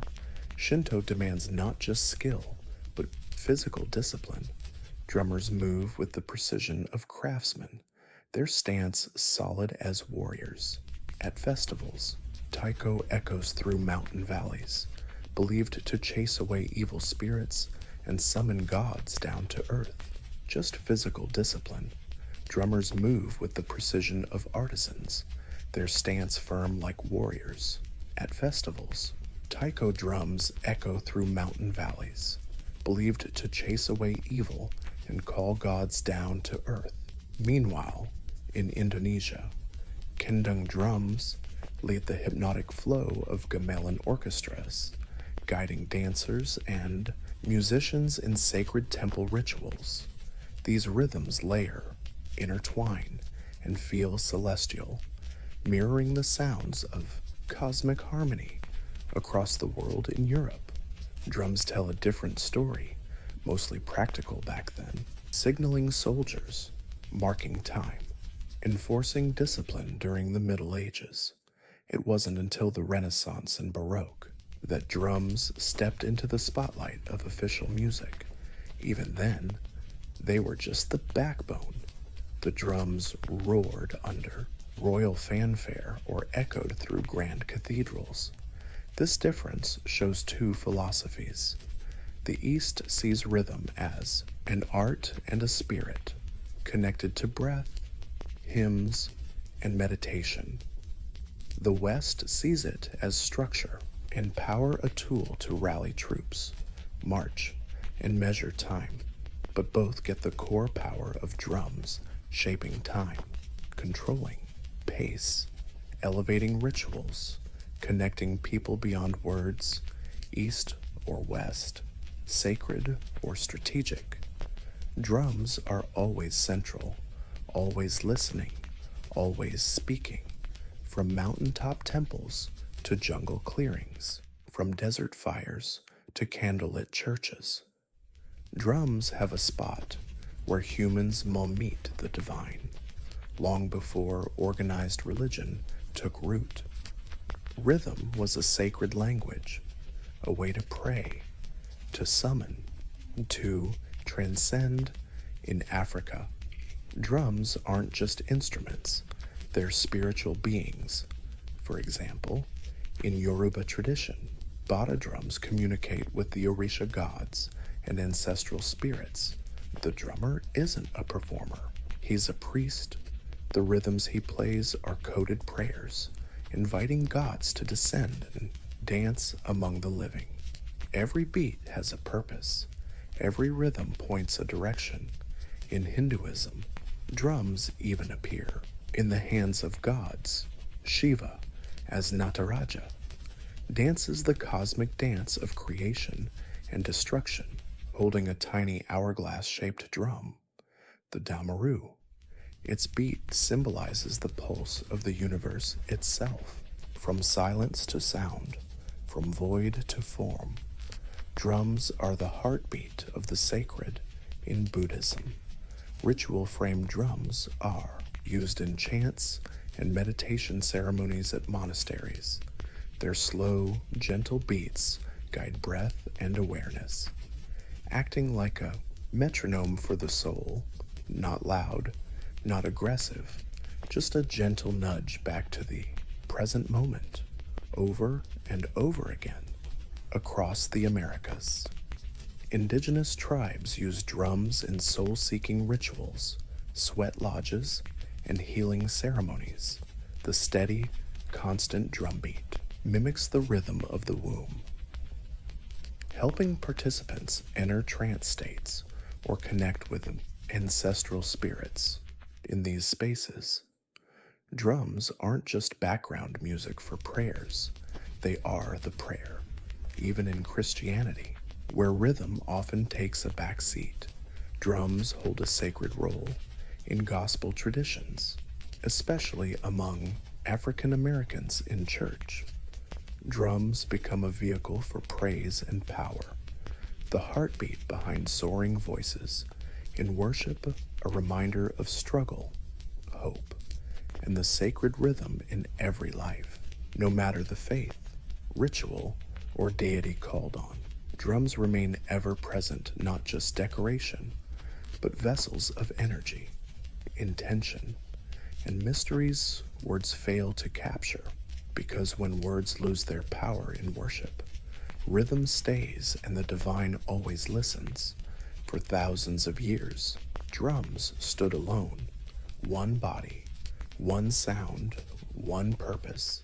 But in the heart of the industrial age, something revolutionary happened. In factories, streets, and concert halls, percussion got reinvented, and by the early 20th century, drum kits weren't scattered across stages anymore. They merged into something totally new, the drum set. It was born from necessity. In the late 1800s, military and theater bands needed separate players for bass drum, snare, cymbals, and wood blocks, each handled by a different person. But space was tight and budgets even tighter, so drummers had to combine instruments into one setup a single player could manage. By 1909, the first bass drum pedal was patented. Symbolic drums and wooden drums, each played by different folks. But cramped spaces and tighter budgets meant drummers started combining instruments into one kit you could actually play. By 1909, the first bass drum pedal was patented. Now drummers could hit a big drum with one foot, freeing hands for more tricks. This idea was, you could basically mimic every drum hit from just one seat. This thing wasn't just a tool, it was the throne of a drummer. Then jazz showed up in smoky clubs and underground dance halls of New Orleans and Chicago. The drum kit exploded like a fresh breath of life. Jazz drummers didn't just keep time, they sang with their drums, syncing up rhythm and feel like vocalists. Legends like Gene Krupa and Buddy Rich turned the drum kit into a lead instrument. The rhythm told a story. When jazz morphed into rock, drum kits got bigger, heavier, and louder. The 60s and 70s saw the drum set expand with more toms, splash cymbals, and double bass pedals. Drummers like John Bonham, Neil Peart, and Keith Moon pushed the limits of stamina and creativity. Drummers stopped being background noise. They became the engine. Today, the drum kit is a must-have worldwide, from gospel churches to EDM stages, from punk garages to global tours, and even when digital drums and electronic kits took over. The physicality of a live drum kit, sticks, drum heads, and sweat irreplaceable. It's the symbol of modern rhythm, a crossroads of centuries where tradition meets innovation, and where one drummer can speak 10 voices at once. The world beats in thousands of dialects, and so do drums, from one continent to another, from culture to culture. Drums come in countless shapes, each with its own identity, sound, and purpose. They're not just instruments, they're cultural fingerprints crafted from local materials, shaped by local hands, and soaked in the rhythm of daily life. In West Africa, the djembe drum pulses at community gatherings. It speaks in sharp slaps and deep bass tones, designed to tell stories and spark spontaneous chats. Alongside it, the don-don drum lays down the foundational beat, a rhythmic anchor everyone dances around. In Africa, drum orchestras aren't just music, they're conversations between souls, ancestors, and the living. In the Middle East, the darbuka drum, a cup-shaped clay or metal drum, delivers quick, crisp rhythms essential for belly dance and classical Arabic music. It's sharp, clear sound demands precision from the player and movement from the audience. Across the Caribbean and Latin America, drums tell us different story, one born of resilience and fusion. Conga, bongo, and hand drums reflect a blend of African, indigenous, and Spanish influences. In Cuba, sacred bata drums are used in Santeria rituals. Each drum speaks a sacred language tied to orishas. In Brazil, the thunder of surdo and cuica drums leads samba parades, bringing joy to protests, prayers, and costume festivals. In India, the miridangam and tabla drums rule south and north classical music respectively. These drums are so precise, they're tuned to pitches, blurring the line between rhythm and melody. Every finger movement counts. Every strike carries centuries of tradition. Then there's frame drums, some of the oldest instruments in human history, showing up everywhere from Persian daf to Irish bodhran, from shamanic music to folk bands, played with fingertips, sticks, or brushes. They prove even simplicity can be sacred. What ties them all together, purpose, whether leading a dance, healing, ritual, or revolution. Each drum reflects the soul of its people. Their rhythms carry geography, history, and identity. The global drum family isn't just diverse, it's universal, because no matter where you go, the earth still echoes with rhythm. As the 20th century drew to a close, the sound of drums started changing, not the beat, but the texture. Physicality gave way to programming. Sweaty palms, wooden sticks, and calloused fingertips began sharing space with circuits, pads, and software. The digital drum era had arrived. It kicked off in the 1970s with clunky drum machines. Early devices like the Rhythmicon and Roland CR78 used analog circuits to mimic basic rhythms. At first, they sounded mechanical, even awkward, but musicians saw something different: consistency, control, and endless possibilities. Then came a revolution. In 1980, Roland dropped the TR-808, a drum machine so iconic it's deep. Booming kick and crisp snare basically shaped entire genres: hip-hop, techno, electro, trap, all partly born from its synthetic beats. It wasn't just about copying acoustic drums anymore. It was about creating sounds no one had ever heard. As digital audio evolved, so did the gear.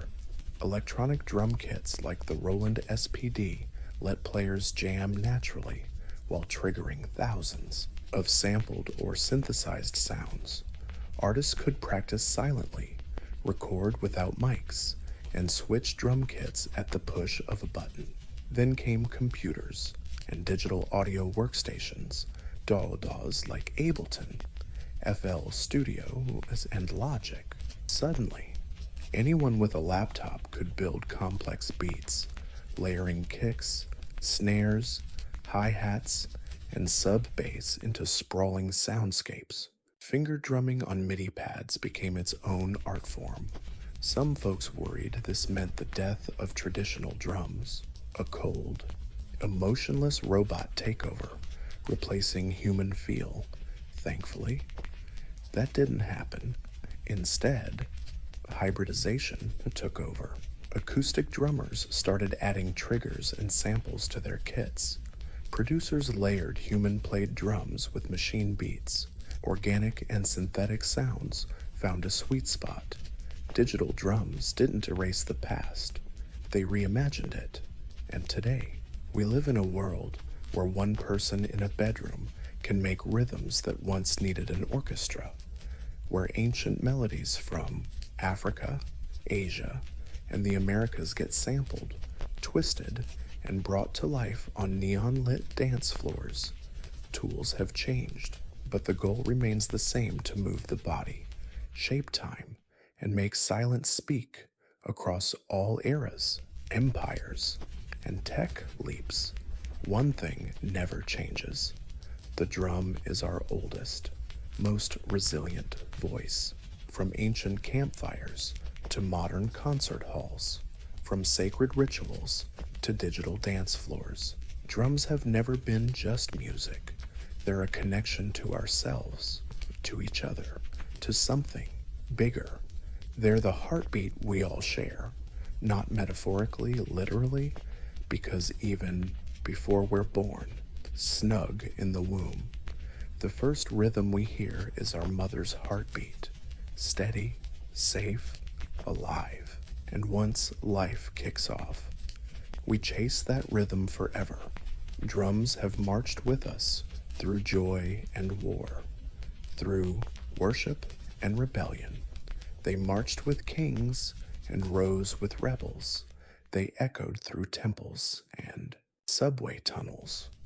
They speak every language because they are a language beyond thought, speaking straight to the body, the bones, the blood. In moments of grief, we drum to mourn. In moments of joy, we drum to celebrate.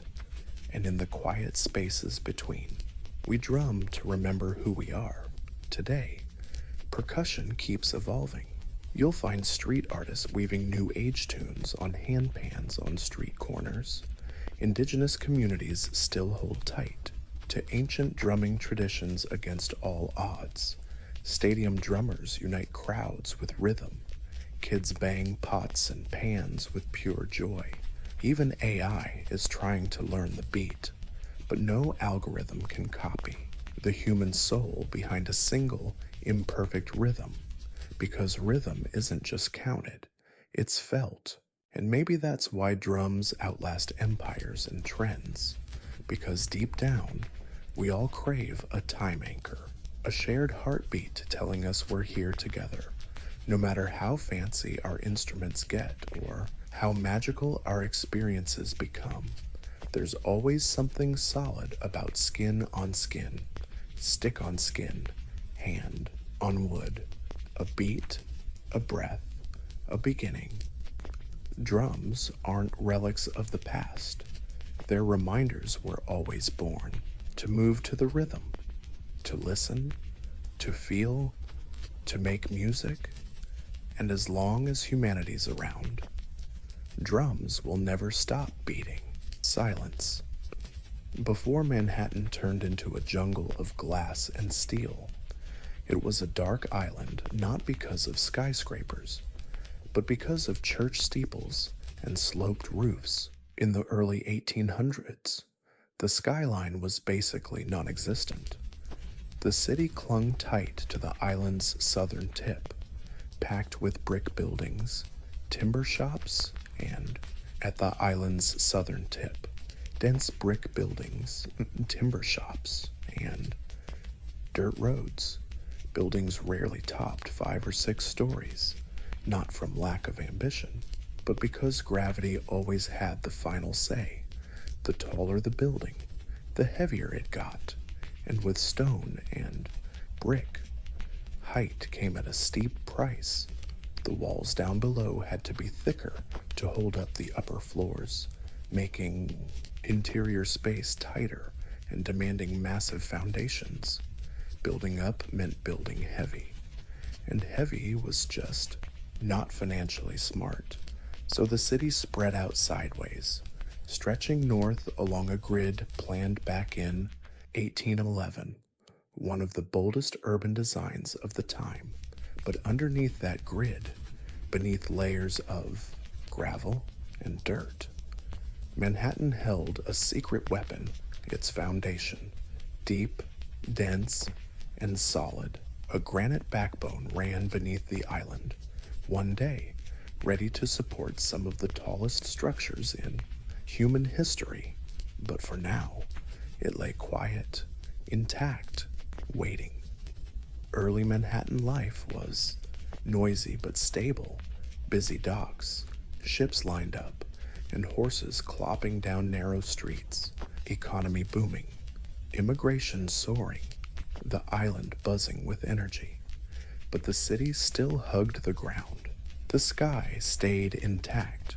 The only real vertical show-offs were churches, with Trinity Church stealing the spotlight. Its steeple, finished in 1846, soared over 280 feet, and for a while, it was New York's tallest building. But even that was more symbolic than skyline defining. What nobody knew back then was that the future skyline wouldn't be shaped by stone or wood, but by iron, steel, and vision. And it wouldn't be limited to the ground. It was going way up. Manhattan wasn't a city of towers yet, but the stage was set. The island was ready. The dream was brewing. And soon enough, the skyline would start to stretch out.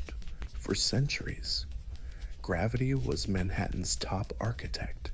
It kept buildings low, cities flat, and human ambition firmly planted on the ground. But in the mid-19th century, 2 breakthroughs shattered the skyline. One lifted people up, the other lifted buildings. The first breakthrough came in 1852 when an inventor named Elisha Otis unveiled his revolutionary safety elevator in a dramatic demo at New York's Crystal Palace. Otis stood on a platform suspended above the crowd. He ordered the rope cut. The crowd gasped, but the platform didn't drop. A hidden mechanism locked the elevator in place, just with that jaw-dropping moment. Otis rewrote the rules on height. Before, top floors were the cheapest. Nobody wanted to climb stairs. But once elevators got safe and practical, the penthouses became premium real estate full of light, air, and status. Suddenly, vertical cities made economic sense. But just being able to lift people wasn't enough. Buildings still leaned on load-bearing walls, getting thicker and clumsier the higher they rose. That's when the second invention showed up: steel frames. In the 1880s and 1890s, engineers began using steel skeletons to carry the weight of buildings, letting exterior walls become thin, curtains instead of chunky structural anchors. This method, called steel frame construction, gave architects a new kind of freedom. Build as high as the frame could handle. Suddenly, height wasn't a risk anymore. It was a strategy. The technology was here, the materials were ready, and Manhattan with its solid base and booming economy, was the perfect canvas. The island's cramped terrain pushed vertical thinking, and its status as a financial capital meant everyone from banks to newspapers wanted their name up in the clouds. Elevators brought the sky closer. Steel frames made the sky buildable. Together, they didn't just changing architecture, they even redefined what a city could be. Now, the race was on, not outward, but upward. By the end of the 19th century, New York City was done with just sprawling out. It wanted to go tall. The ground was packed tight. The streets were crowded, and the only place left to build was up high, with steel frames and elevators already installed. Manhattan became a playground, and the skyline a battlefield for ambition. The first shots fired were in the 1890s. In 1890, the New York World Building, home to Joseph Pulitzer's newspaper empire, shot up 20 stories on Park Row. It was once the tallest office building in the world, not wanting to be outdone. The Park Row building snagged the next crown in 1899, standing at 391 feet, about 118 meters. Every new tower was a statement, not just of wealth, but of vision, to build taller. They declare, "We are the future." It wasn't long before the skyline started to sprout giant steel buildings. The Singer Building, finished in 1908, soared 612 feet, around 185 meters, becoming the tallest building in the world and the first to outgrow the height of Trinity Church's spire, which had held the record for over 50 years. But that didn't last long either. In 1913, the Woolworth Building took the top spot, designed by architect Cass Gilbert and funded in cash by retail tycoon Frank W. Woolworth. So this 792-foot, about 230-meter, 55-story giant showed off stunning neo-Gothic beauty, nicknamed the Cathedral of Commerce. Woolworth was not just tall, it was majestic, like a sermon in stone and steel about America's rise as a modern superpower. But this wasn't just an architecture contest. It was a brand war. Corporations and organizations battled for the tallest, flashiest towers, too, etched their names into sky-high history. Every new height was a headline, every silhouette an icon. Skyscrapers became the ultimate, permanent billboard, impressive and impossible to ignore. And beneath it all, the beat of progress kept marching. Steam shovels dug foundations into granite. Riveters hammered steel day and night. Immigrants and iron workers balanced on beams hundreds of feet up. No safety nets, just guts and determination. The skyline was no longer theory. It was real and rising. As the roaring 20s flooded Manhattan, the skyline started to dance, not just grow taller. This was the Art Deco era, when architecture was about more than height. It was style. Jazz age vibes breathed life into steel and stone, and New York's buildings became symbols of motion, light, and energy. The shiniest of them all was the Chrysler Building, completed in 1930. It soared 1,560 feet and once held the title of tallest building in the world, built on orders from auto magnate Walter Chrysler. This tower wasn't just a business monument, it was a design symphony. The stainless steel spire was built in secret and hoisted into place overnight, gleaming in the sun like a crown. Eagle ornaments, inspired by radiator caps, jutted out like guardians of the future, with curves, V-shapes, and machine-like details.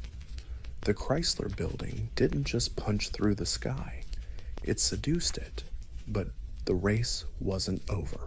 Just a few blocks away, another titan was rising, the Empire State Building, completed in 1931 at the height of the Great Depression, climbed to 250 feet, beating Chrysler and holding that title for nearly 40 years, built in just 410 days by thousands of workers battling wind, snow, and steel dust.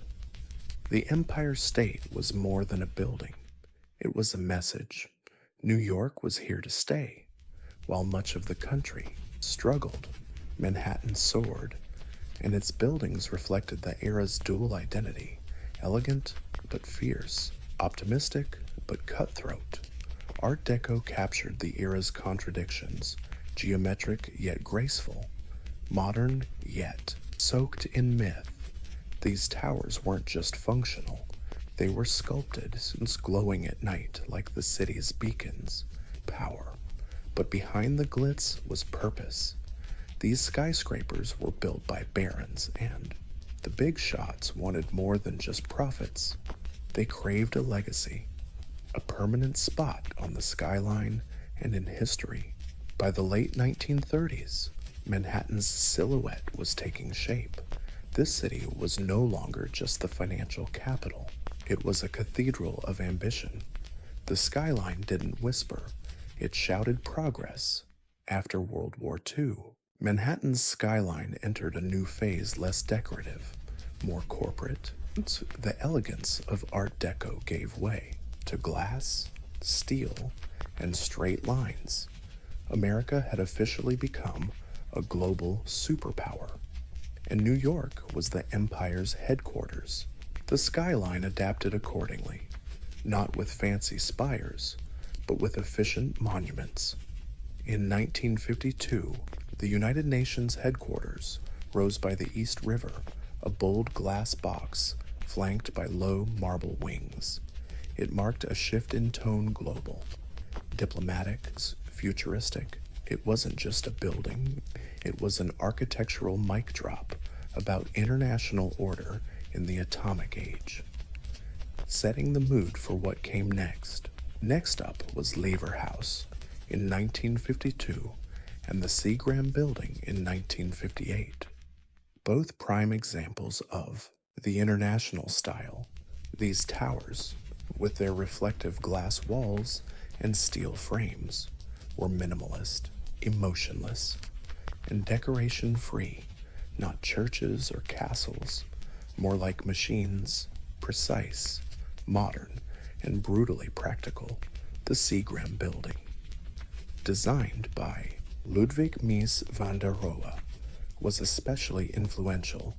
Bronze-tinted glass, uniform grids, and open plazas crafted a whole new urban look, not flashy, but screaming order, discipline, and power.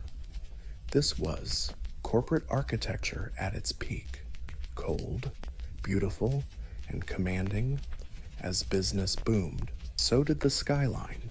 Midtown turned into the hub for corporations, banks, media giants, and big law firms. These new skyscrapers weren't competing on style. They competed on size, location, and skyline dominance. Gone were the soaring spires and gargoyles. Instead, solid reflective blocks. Anonymous giants that mirrored not just clouds, but Wall Street's ambition. Yet, in their silence and simplicity, these towers said a lot. They told the story of a country obsessed with growth, precision, and modernity. They defined the corporate era and shaped the look and feel of cities worldwide. But even amid all that glass and steel, one thing remained true. The skyline was still a symbol. Only now, it whispered power instead of shouting beauty. By the late 1960s, New York was a vertical architectural masterpiece, but the city still dreamed bigger. That dream came true At Manhattan's southern tip, where a pair of identical towers would soon change the skyline forever. Bold, controversial, and like nothing the world had ever seen, those were the Twin Towers of the World Trade Center. Conceived as a global trade hub, the World Trade Center project was overseen by the Port Authority of New York and New Jersey. Architect Minoru Yamasaki designed the buildings in a radical minimalist style vertical lines, aluminum cladding, no setbacks. Each tower soared over 1,600 feet, dwarfing everything before them. The ambition wasn't just architectural, it was ideological. A song declaration of global connection, the new temple of capitalism. Construction kicked off in 1966 to make room. An entire neighborhood, a row of radio stations, was cleared out. The foundation required a revolutionary technique called slurry wall, letting engineers dig deep into soft riverbed while keeping the Hudson River at bay, one of the most challenging engineering feats of its time. When finished in 1973, the Twin Towers weren't exactly crowd favorites. Critics called them sterile boxes. Others mourned the loss of the ornate towers of old. But for many, these towers had a pure, bold, confident, and imposing presence. They didn't dance with the sky like the Chrysler. They didn't taper like the Empire State. They just stood tall. It was the backbone of stability and scale, more than just buildings. The World Trade Center became an international symbol of business, unity, and American strength. People came from all over the globe to see it. Visitors hit the observation decks, dined by windows overlooking the world, or just stared down at the plaza in awe. For nearly 3 decades, the Twin Towers ruled Lower Manhattan. They anchored the skyline, giving it balance and grandeur, while other cities built taller skyscrapers. None carried the symbolic weight, like those 2 towers standing side by side. The skyline changed again, this time, not with decoration or art, but with raw ambition. On the morning of September 11th, 2001, Manhattan's skyline changed forever, not because of cranes or construction, but because of violence and smoke. In less than 2 hours, the Twin Towers of the World Trade Center collapsed into dust, fire, and twisted steel. Thousands of lives were lost, and those 2 pillars that once shaped Lower Manhattan were gone. The attack wasn't just on people or buildings. It was an assault on symbols. What those towers stood for: commerce, modernity, freedom, ambition, for decades. The Twin Towers defined the southern tip of the island. Their simple, clean lines became the visual emblem of New York City itself. Now, that skyline was broken. In the days and weeks that followed, Lower Manhattan became a raw, aching wound. Where there was once height and light, only silence remained, and that absence echoed. Photos of the skyline looked empty. The familiar silhouette was gone. That space, once buzzing with global energy, was called Ground Zero for the first time in a century. Manhattan stopped growing. It was mourning. The city grieved but had to endure. Steelworkers, firefighters, cops, and volunteers flocked to the site not to build, but to recover. The rubble was cleared. Life was honored. Silence replaced the clanging of iron in a city always rushing forward. This was a forced pause, a long-held breath shared in pain. But even in sorrow, New York did what it always does. It looked up. The talks about rebuilding were complicated, emotional, and political. What would replace the towers? Could anything rise again? Could the skyline be restored without erasing the loss for years? The hole in the ground remained, a reminder of what was, and what was lost, it became sacred ground. Then plans slowly emerged, designs were drafted, cranes returned, steel came back, not to erase the tragedy, but to create something new beside it. But before building anything, one truth became clear. The skyline was no longer just a symbol of power or ambition. It had become a memorial, a silhouette shaped by both triumph and tragedy. And the story wasn't over. After the destruction, a city famous for speed, ambition, and movement had to stop, not to surrender, but to reimagine. Rebuilding Manhattan's skyline after 9/11 wasn't just about architecture, it was about identity. What would rise to replace the Twin Towers? Could anything at all? The answer came slowly. In 2003, architect Daniel Libeskind's design was chosen for the new World Trade Center site. It wasn't just about height, it was about healing, memory, and renewal. The plan would combine commercial space with a public, memorial, parkland, transit, and light. It wasn't a comeback like before, it was a statement about what could happen next. At the center of it all stood a new tower, One World Trade Center, originally called the Freedom Tower, located at the northwest corner of the site.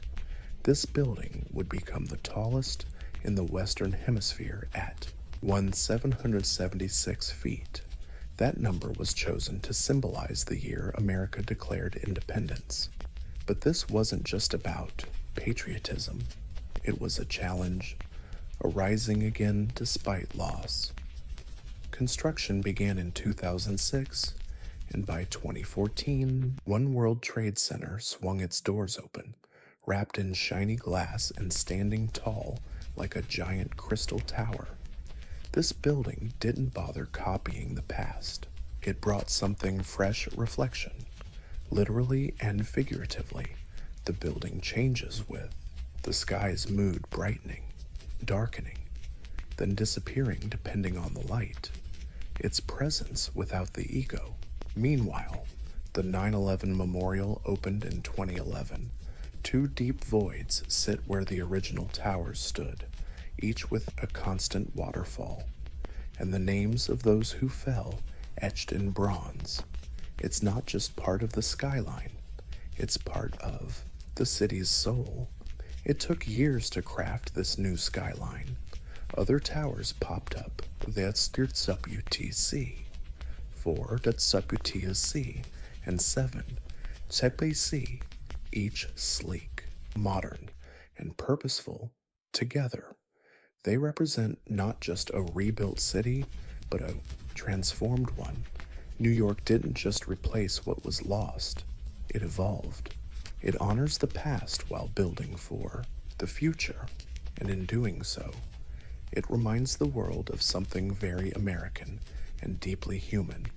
You can destroy a city, but you can't stop it from rising again.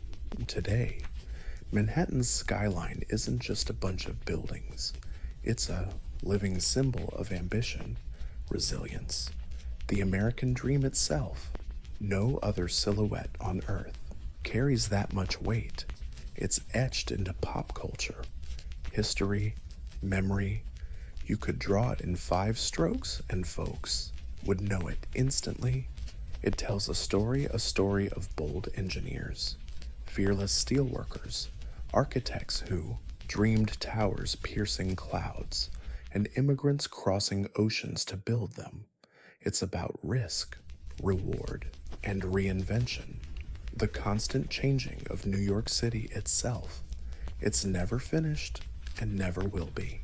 The skyline stays alive and shifting. Lately, it's even expanded, but not down south in Manhattan.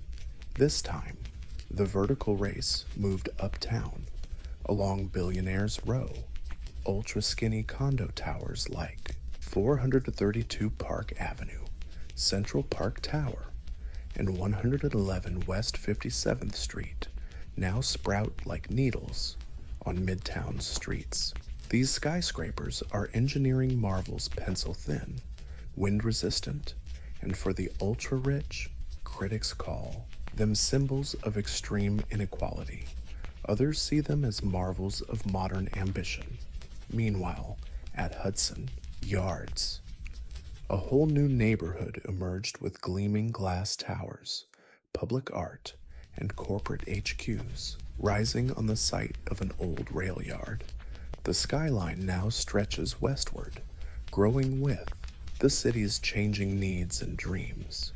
But even as it grows, the skyline holds tight to its past. The Empire State Building still lights up the night. The Chrysler sparkles at dawn, and One World Trade Center stands tall and proud. The skyline remembers what came before, even as it eyes what's next. More than any monument or statue, the skyline shapes New York, not just in looks, but in meaning. This is where humanity dared to rebuild, again and again through boom times, busts, wars, and heartbreak. A city of millions reflected in steel and glass. It doesn't just mark where the city ends, it marks where the dream begins. Because in Manhattan, the sky isn't the limit, it's just the next floor up.